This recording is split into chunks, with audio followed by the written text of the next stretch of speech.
नमस्कार, आप देख रहे हैं आरजे भारत न्यूज 7 और मैं हूं आपके साथ श्वेता। तो चलिए रुक करते हैं आज की प्रमुख और बड़ी खबर पर। द्रौपदी के बारे में सोचना पड़ सकता है।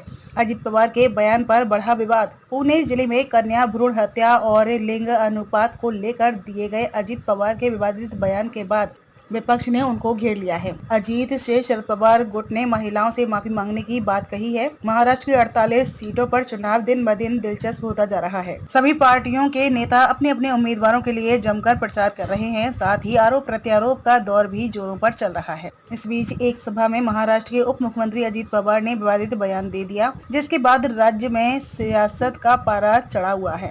अजीत लड़के और लड़कियों के जन्म दर के विषय में चर्चा कर रहे थे। इसी दौरान उन्होंने कहा कि कन्या भ्रूण हत्या ने राज्य के कुछ हिस्सों में लिंग अनुपात को इतना खराब कर दिया है कि भविष्य में द्रौपदी के बारे में सोचना पड़ सकता है।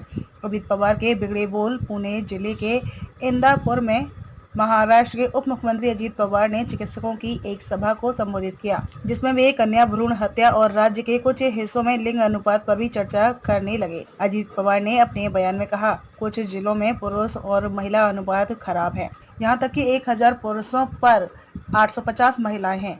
ऐसा रहा तो चीजें मुश्किल हो जाएंगी। भविष्य में किसी को द्रौपदी एक महिला के कई पति होने के संदर्भ के बारे में सोचना पड़ सकता है। ऐसी स्थिति भी आ सकती है। हालांकि पवार ने तुरंत यह भी साफ किया कि द्रौपदी के उदाहरण से उनका इरादा किसी की भावनाओं को ठेस पहुंचाने का नहीं था। अजित पवार से माफी की मांग। शरद पवार गुट के नेता जितेंद्र आवाहन उनके बयान की कड़ी निंदा की है। उन्होंने कहा कि अजित पवार का दिमाग खराब हो गया है, उनको सभी महिलाओं से माफी मांगनी चाहिए। उन्होंने आगे ये भी कहा कि शरद पवार ने महिलाओं को 50% रिजर्वेशन देकर उनको मुख्य धारा से जोड़ने का प्रयास किया। उन्होंने आगे कहा, अजित पवार महिलाओं का अपमान कर रहे हैं।